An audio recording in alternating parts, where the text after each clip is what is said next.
Good afternoon, everyone. Good afternoon. We are here with WRKF Behind the Blues and Louisiana bluesman Leon Atkins, better known as Lil Jimmy Reed. His story began 84 years ago I should say it's 84 years in the making is your story. It began in Hardwood, Louisiana, a small town along the banks of the Mississippi River. Grew up in a home across the street from a nightclub, if I'm getting that correct. You would listen to icons like Muddy Waters, John Lee Hooker, and Jimmy Reed play the blues into the night, and you dreamt of following in their footsteps. And so when you were about 16 years old, your father bought you your first real guitar, and that's where we're gonna start. Right. Mr. Jimmy, how you doing, sir? I can't hear you too good, baby. Okay, you want me to speak up a little bit? My hearing in my left ear is just about gone, so I'm trying to read your lips. I can understand you. Okay, so What's the question? Well, the first question I have for you is, first of all, welcome. Welcome. Thank you for being here with us for WRKF's Behind the Blues. So thank you for being here this afternoon. Well, I'm glad to be here. I drove a long ways to get here. I heard you drove a long way to get here. Yeah. And tell us about the car you drove in, because they tell me you have a really nice vintage vehicle outside. That's an old man's car. An old man's Corvette. I car? always wanted me a Corvette, so I bought one. Okay, what year is your Corvette? 2021. You got a recent model. Uh-huh. Okay, you loving it? Love it. I was just about to sleep in it. Well, that's good to know. So I want to start first by asking that you share with us the story of how you got your name, Lil Jimmy Reed, from Leon Atkins. It's a long story. When I guess I was about 16 or 17 years old, Jimmy Reed came here to Baton Rouge to play. And the people had paid their money, and they told me he got drunk. And they knew I imitated him, so they come got me. And I made my first $100 bill. They took Jimmy Reed out the back door and brought me in the front door. And the people, they know the difference. They thought I was Jimmy Reed. And so you took on that name ever since. I've been playing that name ever since. And you've been Lil Jimmy Reed ever since. That's right, I love it. So what first got you into blues music? You grew up across the street from a nightclub. Did you always know you wanted to play the blues? No.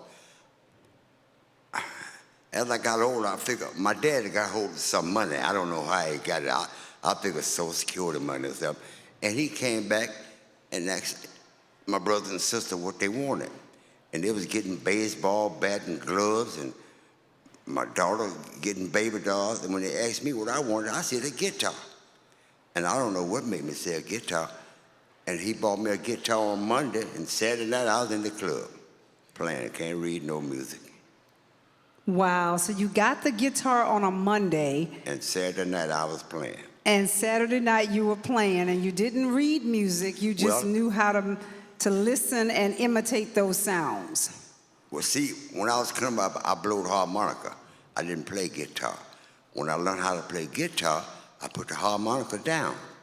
Then I found out they had a rack to hold it.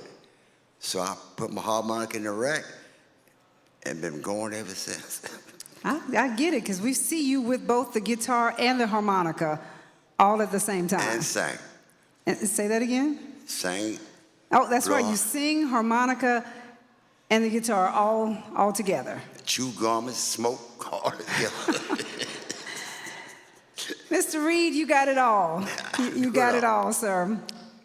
So who were your biggest musical influences growing up? Growing up? Yes, sir. Was Jimmy Reed. See, Muddy Waters, all those guys used to come to the nightclub, and they play real sad music. Well, Jimmy Reed music was popping, and that's what I wanted. And I learned it, and I've been playing it ever since. It took me all over the world. I just came back a couple weeks ago from the Netherlands.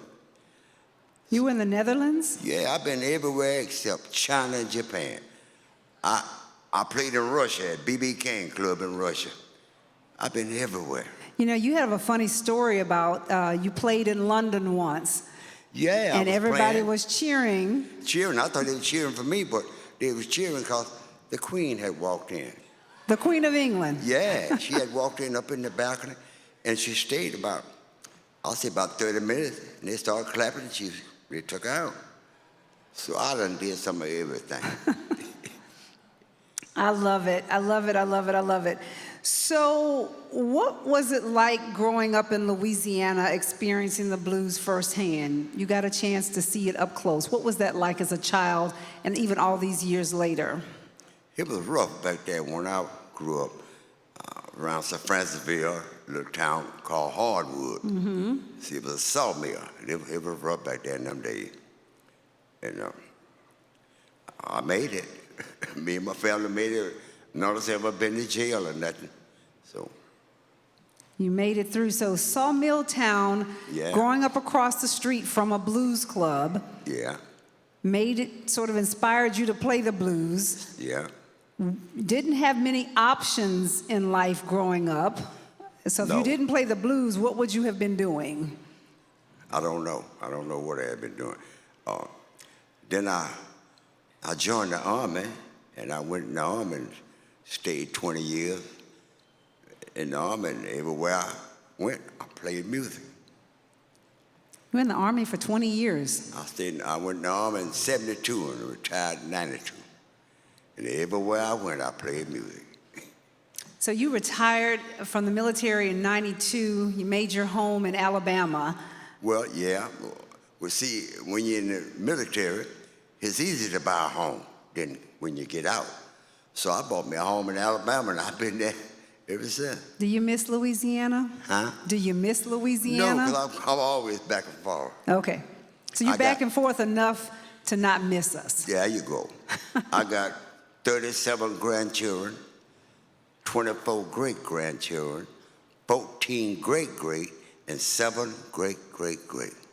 What? Yeah, still kicking. Mr. Jimmy, I'm gonna need you to give me that rundown again. How many children do you have? Well, I'm on my second wife. So, first wife had 4. Second wife had 2 when I met her. Then we had 2. So I had 7 girls and 1 boy. All right, so 7 children. And how many grandchildren again? Huh? How many grandchildren? 37. 37 grand. And how many great-grandchildren? 24. 24 great, and the great-great 14. grand. 14. And 7 great-great-great. And they asked me why you play the blues. I keep the blues. I got it. I got it. I was sitting here doing the math. That's a lot. I couldn't even keep up, but I've got it all written down here, sir. Talking about your family, most of your family's in Alabama with you, or some are here in Louisiana? Say it again. Family, are most of them here in Louisiana, or some are in Alabama? Most of my children and grandchildren, they scattered all over now. Okay. Yeah. So let's talk a bit about your career outside of the military. You've been playing blues for decades. How has your style of playing the blues evolved? How what now? How has your style of music and playing the blues, how has that evolved? Well, see, my style is different from everybody else. Now, you're listening to all of them out there play. Most of them ain't playing the blues. They playing, it ain't the blues. Y'all need to come tomorrow at the Slim Hoppo stage. And if you don't pat your foot, I'll buy you a dinner. Wait, if we don't pat our foot, you gonna buy us what? Huh? You said if we don't pat our feet, we're gonna get what? I'll buy you a dinner. Buy my dinner, if okay. You step there and don't pat your feet. Pretty sure you're gonna win that bet. Pretty sure. Tell us a little bit about your style of the blues and what's considered swamp blues. I don't know too much about swamp blues. A friend of mine just got through playing it, and I don't know too much about it. Like Zydeco, I don't know too much about that. I don't like jazz. I'm a blues man. I'm 87 years old, and that's all I ever heard is blues. So I don't know about the other music. All you know is the blues. That's where That's you're all at. I know. All right. So tell me a little bit about your songwriting process. Is there a process that you use to write the music that you play? It's easy to write a song. Whether you know it or not, everybody have the blues. They don't know it. You're mad with your husband, you got the blues. When he mad with you, he got the blues. And it's so easy to write a song. You say a word, you say a line, then you say that line again. So you got two lines. Then you got to make that rhyme. And when you do that, that's the song. It's so easy to write a song.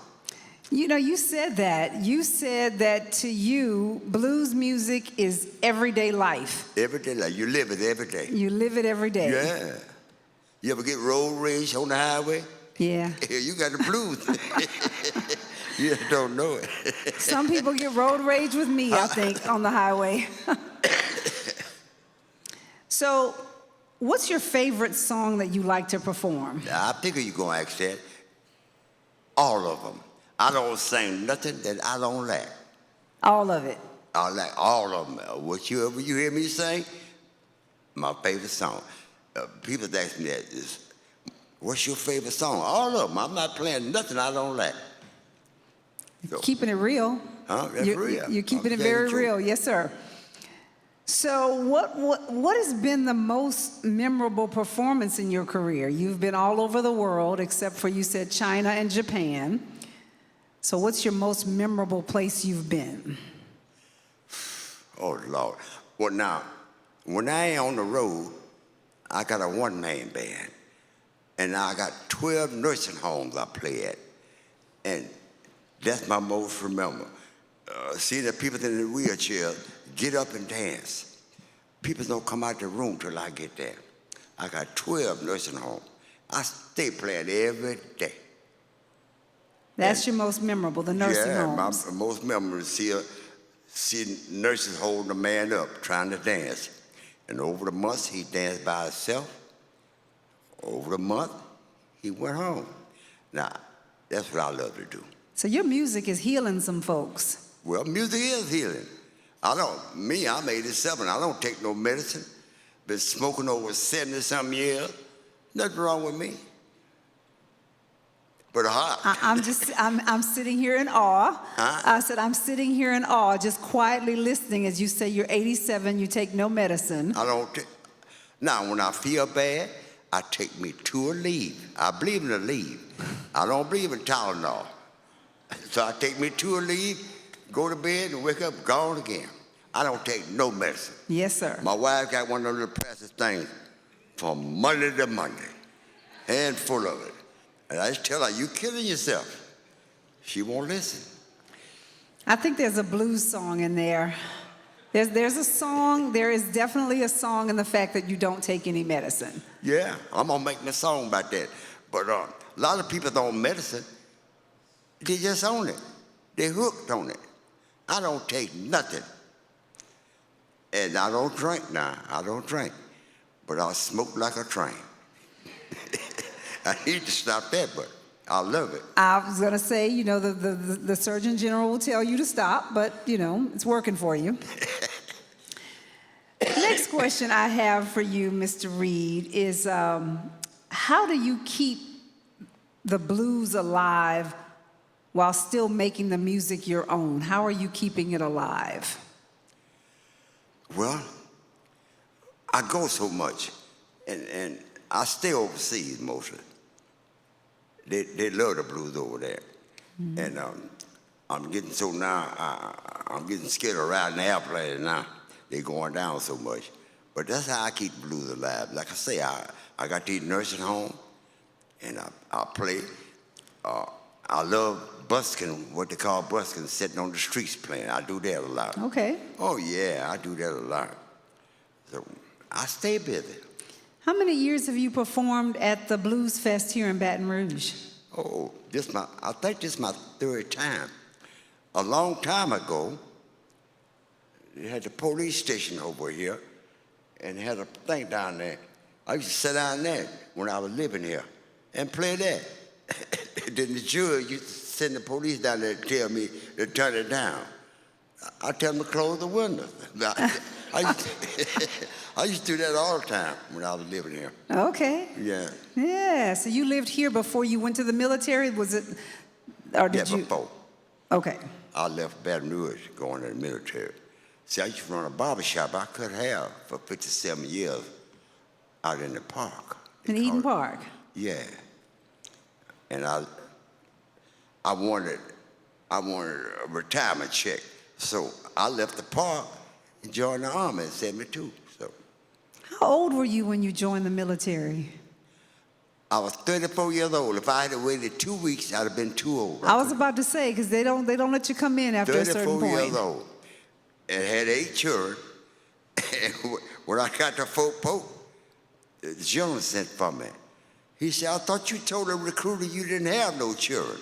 I said, I thought he meant with me. They ain't all. I had to throw in. They couldn't do nothing but let me go.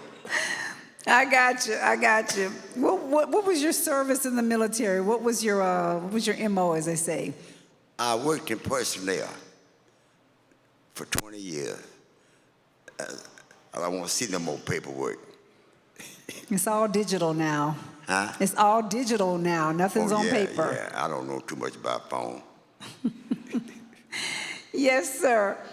I want to ask you to, we talked about your memorable performances. We talked about how you're keeping the blues alive. How has the blues changed over the years? Do you think it's changed?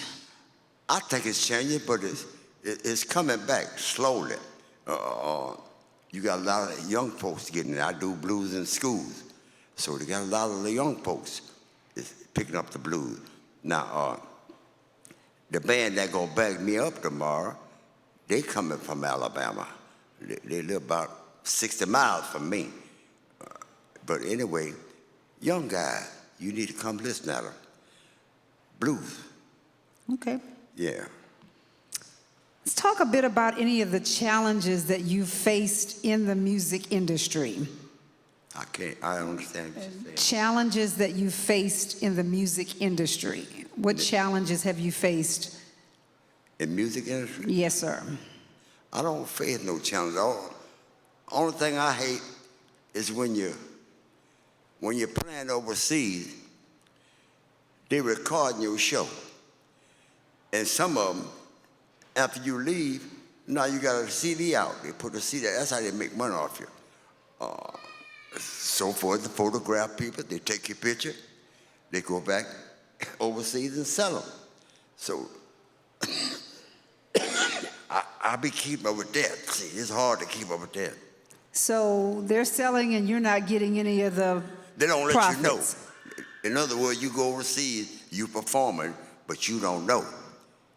They got the recording studio back there, and they recording every song you sing.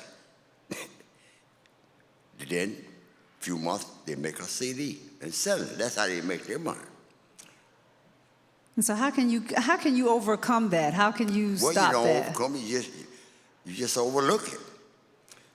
Okay. I took a break, and I was in Spain. I took a break, and I was going through photographs, trying to buy photographs of people that I know, and run across my picture now. I asked the man, I said, how you get this picture? He didn't know what to say. He said, I tell you what, get you 5 of them free on me. I said, okay. You just pick me 5 and left.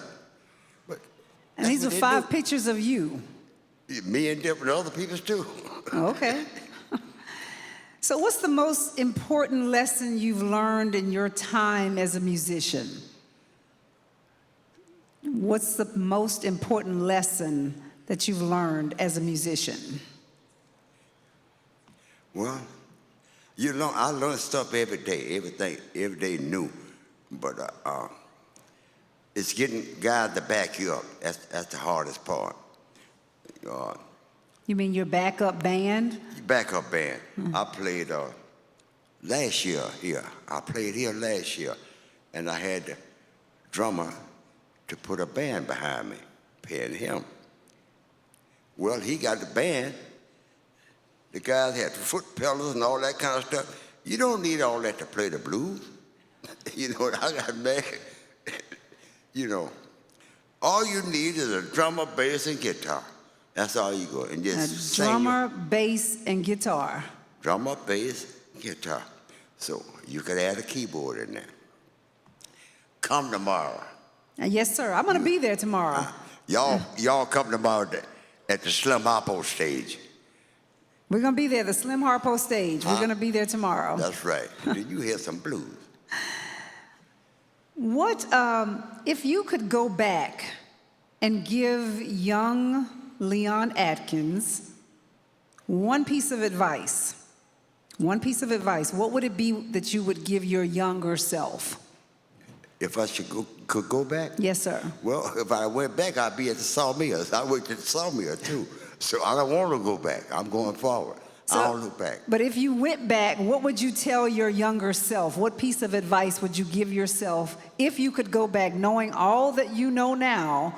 What would you tell your younger self? Play the blues. Play the That's all I can blues. tell you. Play the blues. It made my living. The blues made my living. Was there ever any doubt in your mind that you wouldn't play the blues? No.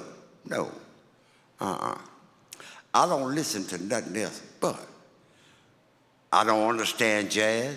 I don't rap. I'm too old to rap. So I hear you. Tell us now what a day in the life of Lil Jimmy Reed looks like. When you're not performing the blues, what is a day in your life like?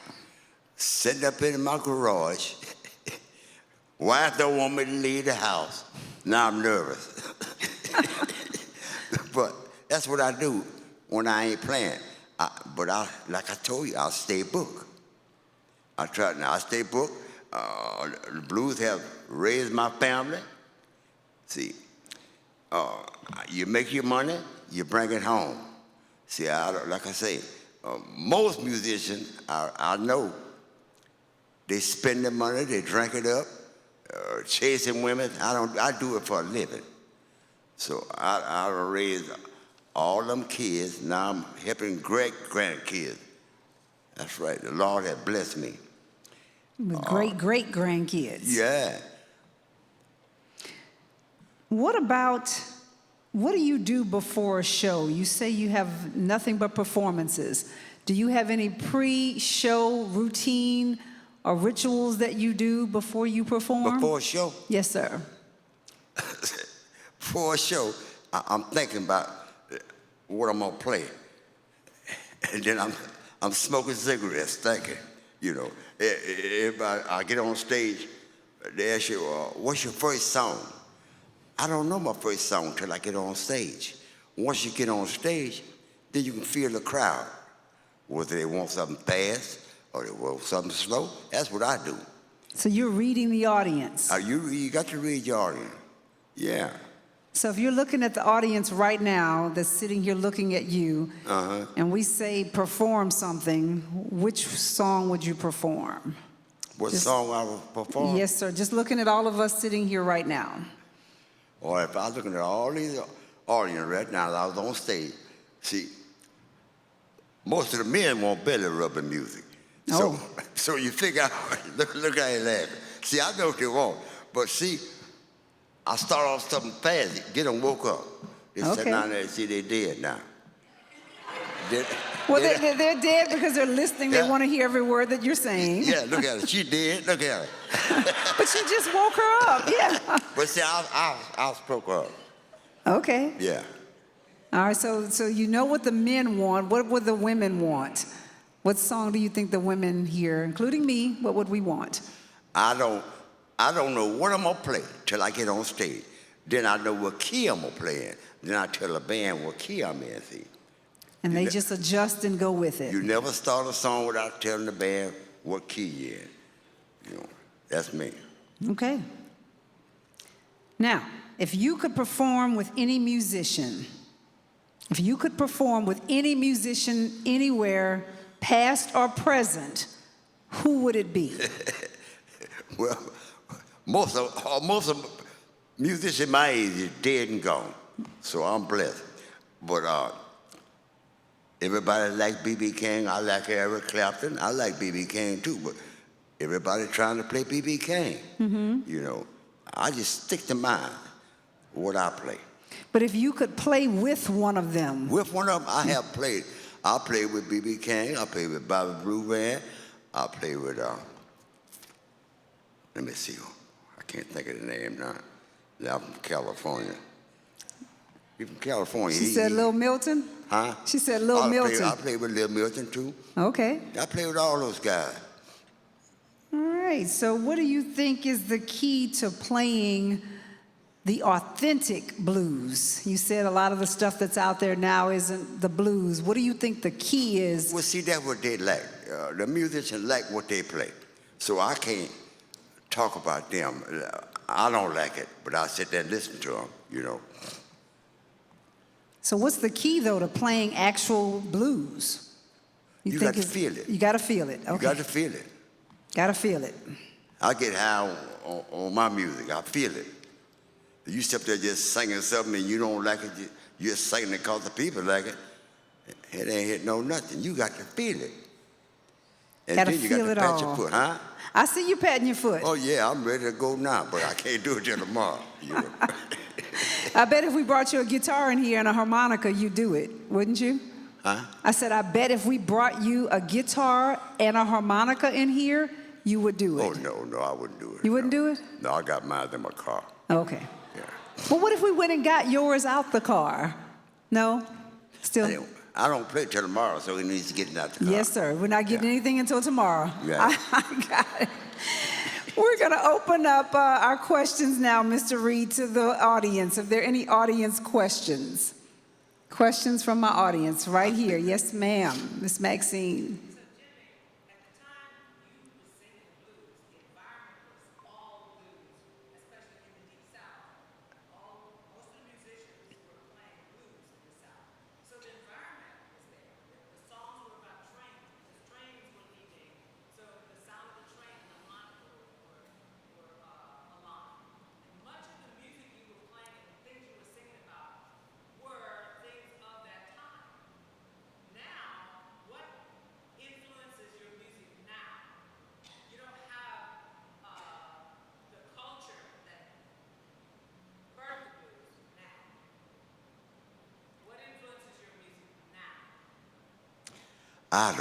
I don't know. Like I said, that's all I love is the blues. And I'm not playing nothing else. Don't ask me to play nothing else because I ain't playing it. So I don't know your question because I couldn't hear you too good. So you bringing the times forward with your music, bringing us the music of the era that created. What she say, baby? So she's asking, at the time you started playing the blues, Right. you were singing about things that were going on during that time period. Yeah. A lot of that has changed. So No, what? it haven't. Oh, he's saying no, it No, hasn't no, it changed. haven't. Okay. Huh? There's the answer. She said it haven't hasn't changed. changed. Okay. Because you're married, so that ain't changed. The man fall out with the woman fall out with the man, leave the man. That's a good blues song. See, like I told you, you live the blues every day, but you don't know it. That's right. You take a woman got a baby there, and the baby start crying. Mm-hmm. That baby either wet or want a bottle. That baby got the blues. You gonna give her one or two and start. That baby got the blues. Yeah. So you live it every day. So it's just everyday life. Everyday life. Everyday See, life. When you listen to you listen to the words. Yes, sir. So the words. Don't worry about the music. Just listen to the words. Listen to what I'm gonna tell you tomorrow. I'm gonna be there. I'm gonna try to be in the front. But I'm gonna try to be in the front when I see you tomorrow. So look for us. Look for all these folks out there tomorrow. I'm gonna be there. Any other questions in the audience? No other questions? No. 30 minutes up. Well, you got Right. a question? Yes, sir.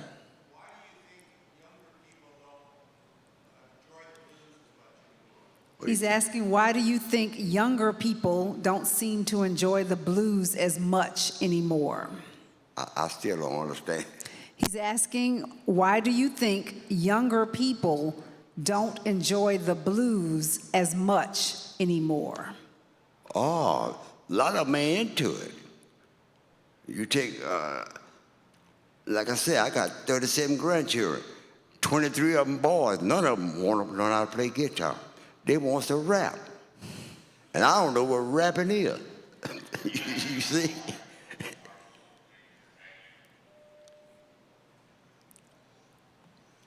Okay, so they're more interested in other forms of music now than perhaps the blues. That's what we're hearing. Maybe they haven't had enough or understanding enough of what the blues really are. That's right. In their It's own every lives. day. It's every day.